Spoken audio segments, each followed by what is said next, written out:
जय हिंद दोस्तों, स्वागत है आप सबका शार्प स्टेपर कम्युनिटी में। और हम डिस्कस कर रहे थे ज्योग्राफी घटना चक्र।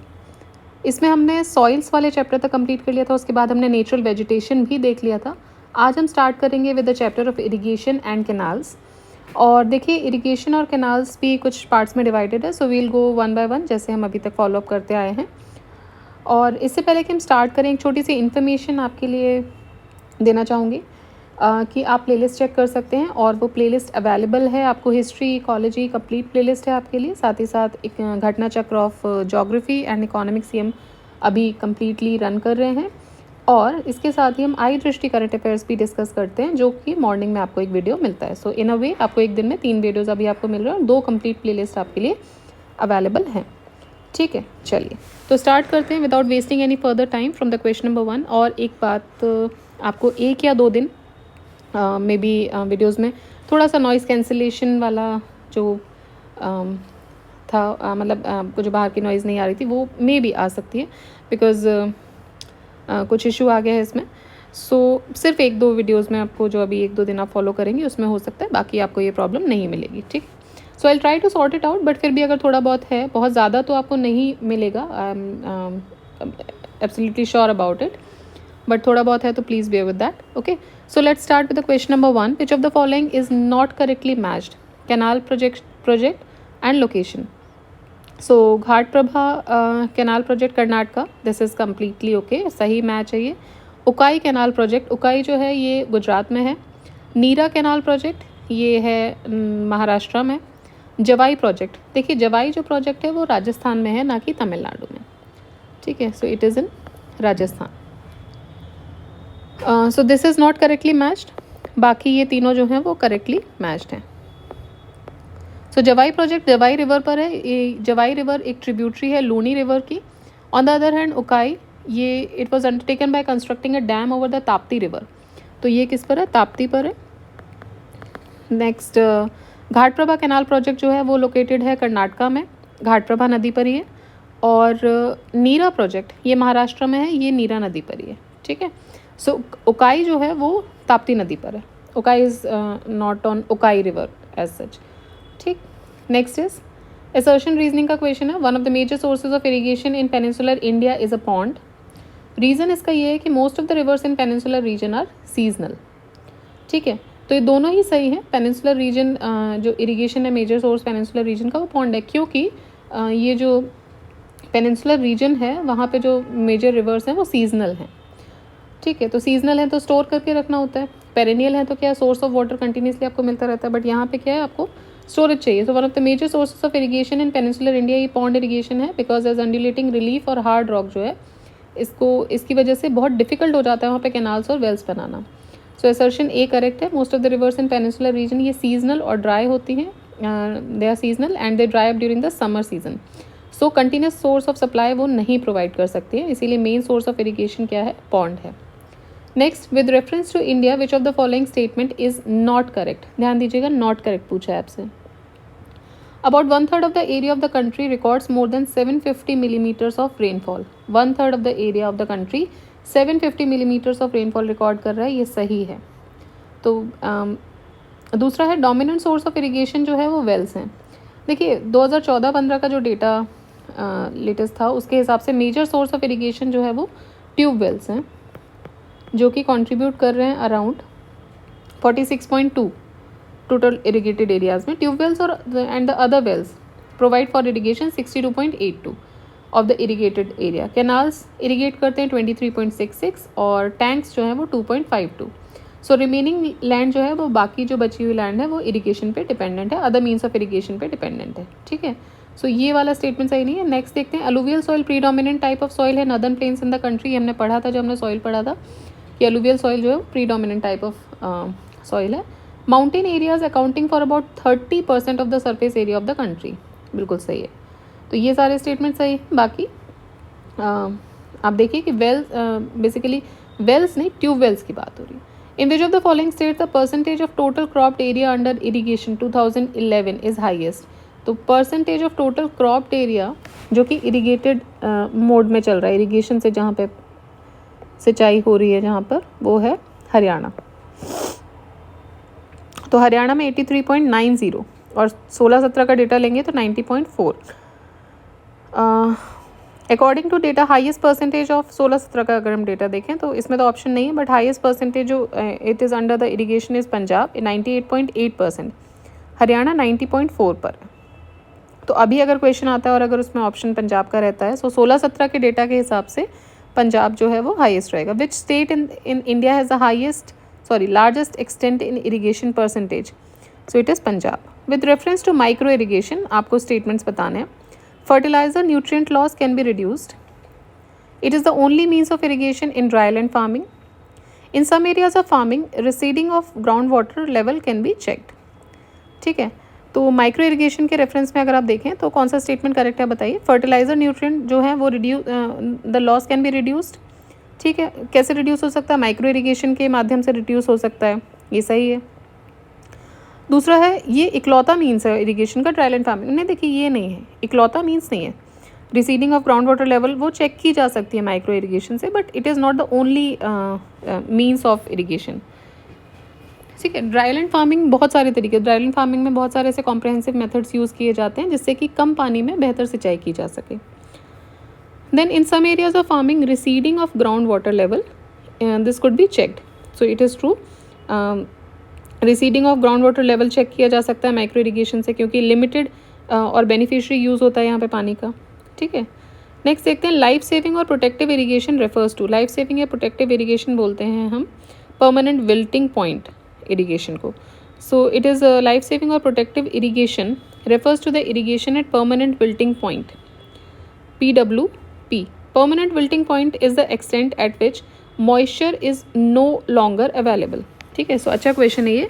परमानेंट विल्टिंग पॉइंट क्या होता है? देखिए, परमानेंट विल्टिंग पॉइंट वो पॉइंट होता है जहाँ पे मॉइस्चर अवेलेबल नहीं होता, ज़ीरो हो जाता है, moisture is no longer available in sufficient quantity for plants to sustain, the irrigation becomes compulsory in this situation. So it is a good question। आप देख सकते हैं कि अकेला ये क्वेश्चन भी पूछा जा सकता है कि भाई परमानेंट विल्टिंग पॉइंट क्या है। ठीक है, सो ये हो गया। नेक्स्ट देखते हैं। During the last 25 years the development of tube well irrigation has been spectacular in. Tube well irrigation सबसे ज़्यादा स्पेक्टेकुलर इनमें से किस रीजन में देखा गया? So that is Saryu Par Plain. So development of tube well irrigation has been most spectacular in Saryu Par Plain due to the lack of canals, क्योंकि वहाँ पे canals की कमी थी। Hence irrigation in this area can only be done due to tube wells. So 95 का question है सरयू नदी, सरयू पार मतलब सरयू नदी के आसपास वाला area. In which state of India the maximum area is irrigated by tubewells. Uttar Pradesh में मैक्सिमम एरिया जो है वो ट्यूबवेल से इरीगेटेड। ये डेटाज आप जब यूपी का एग्जाम देने जाएंगे तो देखिएगा। देखिए, अभी मैं प्रॉमिस नहीं कर रही हूँ कि वो भी करवा दूँगी, because everything could not be done in limited time. तो आप यूपी का, बिहार का जो स्टेट रिलेटेड जब आप डेटा पढ़ रहे हैं तो ये चीज़ें आप पढ़ के जाइएगा स्पेसिफिकली। ठीक है, जो भी उनके सर्वेज में है, जो भी हर साल वो रिपोर्ट रिलीज़ कर रहे हैं, तो वो आप पढ़ेंगे, वो आपका अवेलेबल है मार्केट में सारी चीज़ें, तो प्लीज़ उसको पढ़ के जाइएगा। अगर एग्ज़ाम पोस्टपोन होता है इन एनी केस तो हम ये डिस्कस कर ही लेंगे, बट उस अगर नहीं होता है और अभी 7 और 8 को ही हो रहा है, so I can not promise you कि मैं 1 महीने में सब कुछ पॉसिबली करवा पाएंगे। सो कोशिश ये रहेगी कि करें, बट ये डेटाज आप प्लीज़ देख लीजिएगा। ठीक है, state having the largest area under tube well and well irrigation in India, ये है Uttar Pradesh. In which of the following states the area under tubewell irrigation is largest? Again Uttar Pradesh. उत्तर प्रदेश में लार्जेस्ट एरिया है 14389। पंजाब में 4118 जो नेट इरीगेशन है, और ट्यूबवेल इरीगेशन में 2943 है। देखिए, पंजाब में ओवरऑल इरीगेशन बहुत ज़्यादा, सबसे ज़्यादा है। Which of the following is correct sequence of the states labeled 1, 2, 3, 4 of India shown on the map in descending order in terms of their available groundwater resources for irrigation? ठीक है, तो देखिए available ground water उसमें देखेंगे तो सबसे ज़्यादा है उत्तर प्रदेश में, फिर महाराष्ट्र, फिर वेस्ट बंगाल आता है सेकंड वाला जो है, और उसके बाद जो फर्स्ट नंबर है वो असम का है।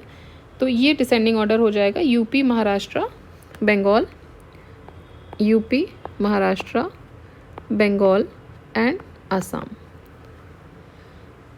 The garland canal system in India was proposed by. Garland canal system propose किया था दिनशे जे दस्तूर जी ने।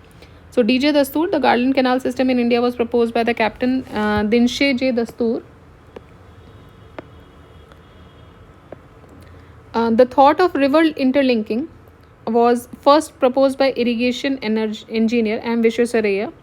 Later, K.L. Rao also proposed another project of river interlinking. Then the Water Resource Ministry rejected both the projects, interlinking and the Garland Canal system. तो ये सब कुछ इन्होंने ministry ने इसको रिजेक्ट कर दिया था. Who is regarded as the pioneer और irrigation works in South India? तो साउथ इंडिया में pioneer of irrigation works माना जाता है सर आर्थर कॉटन को. He was a British irrigation engineer who devoted his life to the construction of irrigation and navigation canal throughout the British India, and he is regarded as the pioneer of irrigation in the South India. Maximum irrigation potential of India is created through maximum irrigation potential जो है वो minor projects के through हुआ है. देखिए India में irrigation projects जो है वो 3 कैटेगरीज में है, माइनर, मीडियम और major. All ground water and surface water scheme जिसमें कल्चरलेबल कमांड एरिया होता है 2000 हेक्टेयर तक इंडिविजुअली, उनको हम बोलते हैं minor irrigation schemes. The minor irrigation projects comprises of all ground water development scheme जैसे कि dug wells, private shallow tubewells बनाना, डीप पब्लिक ट्यूबवेल्स क्रिएट करना, बोरिंग या मोहल्ले में मान ली डीपनिंग ऑफ डग वेल्स, इस तरह की चीज़ें बना दी. Small surface water development works, मोहल्ला मतलब इरीगेशन वाला, such as storage tanks, lift irrigation project etcetera. ये 62% इरीगेशन पोटेंशियल रखता है इंडिया में. ये माइनर इरीगेशन प्रोजेक्ट्स के थ्रू होता है. ठीक. मीडियम की बात करें तो medium irrigation projects, those having a CCA between 2000 to 10,000 hectares fall under the category of medium irrigation project. Major irrigation project, they is having the cultivable command area of more than 10,000 hectares. So 2000 से 10,000 में medium आता है, 10,000 से ऊपर अगर आप देखोगे CCA जो है वो आता है आपका मेजर इरीगेशन में. And 38% of the irrigation potential of India is created through major and minor medium irrigation projects. All right. Next है the water carrying capacity of Farakka canal. अब ये तो देखिए 40,000 क्यूसेक्स था, अभी अगर लेटेस्ट डेटा दिया होगा तो the Farakka barrage project with headquarters at Farakka in Murshidabad, West Bengal. It was designed to serve the need of the preservation and maintenance of Calcutta port by improving the regime and navigability of the Bhagirathi Hooghly river system in 1975. Water carrying capacity जो Farakka canal की है वो 40,000 cusecs है. मंगलम irrigation project ये located है कहाँ पर? तो मंगलम इरीगेशन प्रोजेक्ट है केरला में, Palakkad district of Kerala. 11 irrigation projects बनाए गए हैं भरतपूजा नदी पर और उसकी ट्रिब्यूटरीज पर. कुछ प्रोजेक्ट्स अगर हम बात करें तो Mangal irrigation project, Walayar irrigation project, Malampuzha. देखिए पूजा अगर आ रहा है तो आप थोड़ा सा वैसे भी सतर्क हो जाइए कि वो केरला से ही रिलेटेड है. ठीक है. सो भरतपूजा नदी है वहाँ पे और इस तरीके मे बी लोकल टर्म्स में पूजा माइट बी कुछ मतलब होता होगा उस चीज़ का. So I am not aware of it, but पूजा अगर वर्ड आ रहा है तो 99% ये केरला से रिलेटेड होती हैं रीजन्स. ठीक. Then Cheerakuzhi irrigation project, Gayathri irrigation project, Pothundy irrigation project. Next question है सारन इरीगेशन कैनाल. ये is drawn from the river. So Saran irrigation canal जो है वो गंडक नदी से ड्रॉ किया जाता है. So it is a 740 metre long barrage. It has been built across the Gandak river in Valmiki Nagar, जहाँ से कुछ कैनाल्स जो हैं वो ड्रॉ की जाती हैं. And Saran irrigation canal is also one of them. अब ये स्पेसिफिकली एरिया का हो गया. Saran is a district also I think in Bihar. And ये एरिया स्पेसिफिक हो गया. अगर आप बिहार देख रहे हैं तो इस तरीके की चीज़ें आप देख लीजिए. यूपी देख रहे हैं तो यूपी में स्पेसिफिक देख लीजिए. ओवरऑल जैसे अब केरला का पूछ लिया तो वो उस टाइम किसी वजह से न्यूज़ में रही होगी. Which of the following canal system irrigate areas of Bihar? So it is again Bihar specific. Upper Ganga canal, Triveni canal, Sharda canal, eastern Yamuna canal. So कौन सा कैनाल इरीगेशन सिस्टम जो है वो बिहार एरियाज़ को इरीगेट करता है, irrigate the areas of Bihar? So it is Triveni Canal. Triveni Canal is made for irrigation in the northwestern part of Bihar और ये चंदन इरीगेशन प्रोजेक्ट से रिलेटेड है. Indira Gandhi canal has its source at. तो Indira Gandhi canal का source कहाँ है? Harike barrage. So it is near the confluence of Sutlej and Beas river, जो कि फिरोजपुर डिस्ट्रिक्ट पंजाब में है. और जो टोटल लेंथ है इस कैनाल सिस्टम की वो 649 किलोमीटर है. गंगानगर, बीकानेर, जोधपुर, जैसलमेर, ये जो वेस्टर्न राजस्थान के जो ये रीजन्स हैं ये मेनली इंदिरा गांधी कैनाल से इनको इरिगेशन मिलता है. या they are mainly irrigated by Indira Gandhi canal, ठीक है। सो गंगानगर जो आपने मैप पे देखा होगा सबसे ऊपर है, देन बीकानेर, जोधपुर, जैसलमेर जो डेफिसिट एरियाज़ है, जो वाटर डेफिसिट एरियाज़ है, वहाँ पे यहाँ से इरीगेशन मिलता है इसी कैनाल से। So it is the kind of lifeline there, ठीक है। Next, Harike barrage the source of water for Indira Gandhi canal is the confluence of rivers. तो अब हमने एक्सप्लेनेशन में देखा कि वो कौन से कॉन्फ्लुएंस पे, ब्यास और सतलज के कॉन्फ्लुएंस पे पंजाब में। Rajasthan Indira canal originates from, so it originates from, देखिए दोनों ही ऑप्शन दे दिए इन्होंने, ब्यास और सतलज, तो दोनों जगह सही है। यहाँ हमने देखा था ना कि it is at the confluence of Sutlej and Beas river in Ferozepur district of Punjab. The construction of Indira Gandhi Canal started in the year 1958 and its origin is from, तो इसका origin कहाँ से है, हरिके डैम सतलज रिवर पे, वहाँ से। Indira Gandhi canal receives its water supply from, so इसकी water supply आपको कहाँ से मिलती है, ब्यास से मिलती है, देन रवि से मिलती है और सतलज से मिलती है, ठीक है। So Beas, Ravi and Sutlej. Indira Gandhi canal receives its water supply from Sutlej, Beas and Ravi. Buckingham canal is situated on, so Buckingham canal situated है कोरोमंडल कोस्ट पे। It is a fresh water navigation canal, इसकी लेंथ है 796 kilometre, which is parallel to Coromandel coast from Kakinada city in the east Godavari district of Andhra to Viluppuram district in Tamil Nadu. और ये connect करता है most of the natural waters along the coast to Chennai port, ठीक है। सो ये है बकिंघम कैनाल, ये कहाँ पर सिचुएटेड है, कोरोमंडल कोस्ट पे, ऑलराइट, आंध्रा, और कहाँ से, तमिलनाडु तक। तो जितना भी नेचुरल बैक वाटर है along the coast of Chennai port, ये उसको कनेक्ट करता है। Which of the following river projects utilises the water of the pond barrage of Beas river. So ये है इंदिरा गांधी कैनाल, आपने देखा अभी कि ब्यास और सतलज के कॉन्फ्लुएंस पे फिरोजपुर डिस्ट्रिक्ट से निकल रहा है। एंड जॉइंट प्रोजेक्ट है ये किस किस का, पंजाब, हरियाणा और राजस्थान का। राजस्थान के जो वेस्टर्न स्टेट्स हैं, जो वाटर डेफिसिट स्टेट्स हैं, वहाँ ये इरीगेशन इसी से होता है। सो एक डैम भी बनाया गया है इस पर, built on the Pong River to maintain the water flow in the Indira Gandhi Canal. So Pong River पर एक डैम भी इंदिरा गांधी कैनाल के वाटर फ्लो को मेंटेन करने के लिए बनाया गया। किस नदी पर, पोंग रिवर पर, याद रखिएगा। विच of the following, which of the most, ये देखिए पोंग रिवर को एक डैम क्रिएट किया गया, alright. Which is the most developed and oldest canal system of the world in India. So it is Gang canal. It is the most developed and oldest canal system of the world. So Gang Canal is the oldest irrigation system in Rajasthan, which was completed in 1927. ये महाराजा श्री गंग Singh of Bikaner के द्वारा ये बनवाया गया था 1927 में, और ये ओरिजिनेट होता है Hussainiwala at Ferozepur on river Sutlej. तो सतलज नदी पे ये स्टार्ट होता है। और गंग कैनाल, ये गंगा कैनाल नहीं होगा, मतलब कभी कभी हमें लगता है कि may be it is Ganga, but एक तो कहाँ से निकल रहा है, अगर आपको हिस्ट्री पता है तो आप वैसे भी गंगा वहाँ नहीं है। और दूसरा ये इसका जो नाम है, ये महाराजा श्री गंग सिंह के ऊपर पड़ा था, जो बीकानेर के राजा थे। 1927 में उन्होंने इसको कंस्ट्रक्ट करवाया था सतलज नदी पे। The foundation stone of Indira Gandhi नहर परियोजना was on 30 March 1950 by the then home minister Govind Vallabh Pant. And इसका जो सोर्स है, it is at Harike dam in Punjab on the confluence of Sutlej and Beas river. Gang Canal, which is among the oldest canals, was constructed by Maharaja Gang Singh Ji in which year? So in 1927. Which of the following is or are the main objectives of Sharda Tributary Command Development Project? So Sharda Tributary Command Development Project का main objective क्या है? देखिए, agriculture production को बढ़ाना, जो to change the format of land use by multiple crop cultivation and reforms of land management. ठीक, तो इसमें से सारे ही हैं, देख लेते हैं एक बार. To increase the agriculture production, ये भी है. फॉर्मेट ऑफ लैंड यूज़, उसको चेंज करना बाय मल्टीपल क्रॉप कल्टिवेशन, और रिफॉर्म्स ऑफ लैंड मैनेजमेंट, तीनों ही इसके ऑब्जेक्टिव्स हैं. ये क्वेश्चन पुराना है. गवर्नमेंट ऑफ इंडिया ने इनिशिएट किया था एक centrally sponsored command area development programme. आपने पढ़ा होगा ये when you read this economics as well as geography, आप दोनों में इसको पढ़ेंगे. सो कमांड एरिया डेवलपमेंट प्रोजेक्ट ये स्पॉन्सर किया, एक सेंट्रली स्पॉन्सर्ड स्कीम शुरू की थी गवर्नमेंट ने 1974 में. किस लिए की थी? To improve the irrigation potential utilisation as well as optimise agricultural production from irrigated land through the integrated and coordinated approach of efficient water management.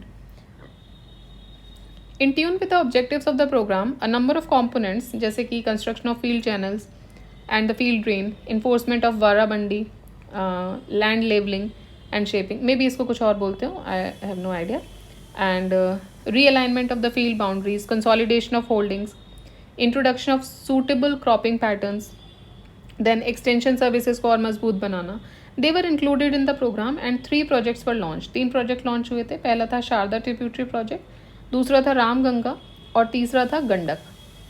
Thus all the 3 statements mentioned in the question are true, hence option D जो होता है वो correct answer होगा. Which of the following statement is not true? Ghaggar's water is utilized in Indira Gandhi Canal. No, Ghaggar का नहीं, ब्यास और सतलज का है. ये अगर आपको बेसिक्स पता है तो पहले एलिमिनेट हो जाता है. नर्मदा नदी जो है वो अमरकंटक रीजन से निकलती है. Yes, it rises from the Amarkantak region. Nizam Sagar is situated on Manjra river and Penganga is a tributary of Godavari. तो ये तीनों ही सही है. बाकी ये जो स्टेटमेंट है ये इसका आंसर होगा A, it is wrong. So water of Ghaggar is not utilise in Indira Gandhi canal, so statement A wrong हो जाता है. नर्मदा नदी मैकाल रेंज अमरकंटक अनूपपुर डिस्ट्रिक्ट से निकलती है. निज़ाम सागर डैम लोकेटेड है निज़ामाबाद डिस्ट्रिक्ट तेलंगाना में. Nizam Sagar is constructed across the Manjra river which is a tributary of Godavari and it flows between the villages Achampet and Banjapalle of Nizamabad district in Telangana. बहुत ज़्यादा इन्फॉर्मेशन दे दी, हालांकि हमारे लिए उतनी ज़रूरत की नहीं है, but it's okay. And the principal tributaries of Godavari जो हैं वो हैं मंजरा, पेनगंगा, वर्धा, वेनगंगा, प्राणहिता, इंद्रावती, मानेर और Sabari. The lower Ganga canal is taken out of Ganga at. तो ये जो लोअर गंगा कैनाल है वो गंगा से ही बनाई गई है. कहाँ पर? नरोरा. सो एट नरोरा बुलंदशहर. ये कंप्लीट हुई थी 1878 में. And length of the main canal is 98.8 kilometre. ठीक है. Next 98.8 kilometre. इट इज़ मतलब इसकी लेंथ काफ़ी है. द मेन कैनाल की जो लेंथ है वो 98.8 किलोमीटर है. Hariyali is a new scheme for. So Hariyali scheme किसकी है? डेवलपमेंट ऑफ वेस्टलैंड के लिए. अब ये न्यू स्कीम मतलब कि उस समय 2003 में ये लॉन्च की गई थी अटल बिहारी वाजपेयी जी के द्वारा. 27 जनवरी 2003 को. It was under the watershed management program और ये 2.32 लाख पंचायत में ये रन की गई. And this project encourage people for afforestation. So Hariyali लेकर आओ, डेवलपमेंट ऑफ वेस्टलैंड को डेवलप करने के लिए थी. हरियाली योजना is related to soil management, air management, crop water management या waste management, waste land management भी बोल सकते हैं. What are the benefits of implementing the integrated watershed development programme. Integrated watershed development programme को इम्प्लीमेंट करने के क्या क्या बेनिफिट्स हो सकते हैं? Prevention of soil run of. ठीक है. Linking the countries perennial reverse with the seasonal rivers. Linking the countries perennial river with the seasonal river. ये इंटीग्रेटेड वाटरशेड का प्रोग्राम नहीं है, ये अलग. इंटरलिंकिंग ऑफ रिवर्स एक अलग प्रोजेक्ट है. अभी हमने उसके पायनियर भी पढ़े थे. Rain water harvesting and recharge of ground water level, ये सही है. रीजनरेशन ऑफ नेचुरल वेजिटेशन, ये भी सही है. सो 1 अप्रैल 2008 तक ministry of rural development government of India ने 3 वाटरशेड प्रोग्राम्स नेमली इम्प्लीमेंट किए थे. Integrated wasteland development programme, drought prone areas programme and desert development programme. 1 April 2008 से they have been brought under a comprehensive programme जिसका नाम है integrated watershed management programme to be implemented under the common guidelines on wasteland development. Main objectives इसका क्या है? To restore the ecological balance bye harnessing, conserving and developing degraded natural resources जैसे कि soil, vegetative cover and water. The outcomes of this is prevention of soil run off, regeneration of natural vegetation, rainwater harvesting and recharging of the groundwater level. This enables multi-cropping as well as introduction of diverse agro-based activities which will help to provide sustainable livelihood as well as to the people residing in watershed area. तो student जो statement 2 है वो इसमें implement नहीं है. Interlinking of rivers it is a different all together different program. So वो integrated watershed management में नहीं आएगा. Consider the following pairs. Program है और मिनिस्ट्री है. Drought prone area program, ministry of agriculture. Desert development program, ministry of environment. National watershed development program, ministry of rural development. तो इसमें से बताना है कौन से सही मैच हैं. देखिए एक भी सही मैच नहीं है. डिपार्टमेंट ऑफ लैंड रिसोर्सेज ने 3 वाटरशेड प्रोग्राम बनाए. Integrated watershed waste land development programme, drought prone area development prone areas programme और डेजर्ट डेवलपमेंट प्रोग्राम. ये मर्ज किए गए एक कॉम्प्रहेंसिव प्रोग्राम के अंदर जिसका नाम रखा गया इंटीग्रेटेड वाटरशेड मैनेजमेंट प्रोग्राम। ठीक है, अभी तीनों मर्ज कर दिए गए एक में, ड्रॉट प्रोन, डेजर्ट और national watershed. So department of land resources, ये मिनिस्ट्री ऑफ रूरल डेवलपमेंट का पार्ट था। National watershed development project for rainfed areas, ये मिनिस्ट्री ऑफ एग्रीकल्चर का था। Which of the following is और आर द एडवांटेज और advantages of practising drip irrigation. Drip irrigation को practice करने के क्या फ़ायदे हैं? वीड में रिडक्शन होती है, सॉइल सैलिनिटी रिड्यूस होती है, सॉइल इरोजन कम होती है। ठीक है, तो देखिए वीड में रिडक्शन होती है और सॉइल इरोजन भी कम होता है। सॉइल सैलिनिटी में रिडक्शन नहीं होता है, मे बी देखते हैं, बट आई थिंक बढ़ता ही होगा। Drip irrigation is a form of irrigation that saves water and fertiliser by allowing water to drip slowly to the roots to many different plants. Advantages क्या हैं इसके? Maximum use हो जाता है available water का, मैक्सिमम क्रॉप यील्ड हो जाती है, रिडक्शन इन वीड भी देखने को मिलता है, सॉइल इरोजन कम होती है, लेबर कॉस्ट कम होती है, no run off fertiliser, less evaporation of water, improved seed germination. तो ये सब होता है। सॉइल सैलिनिटी में कम ही नहीं आती है। देखिए आप खुद ही समझिए, जब वो वहीं पर एग्जैक्टली एट द प्लेस वो दे रहा है तो वहाँ इवेपोरेशन रेट कम है, तो जो सलाइन जो मिनरल्स हैं वो वहाँ डिपॉजिट ही होंगे। ठीक है, कम नहीं होंगे। रन ऑफ में कम हो सकते हैं।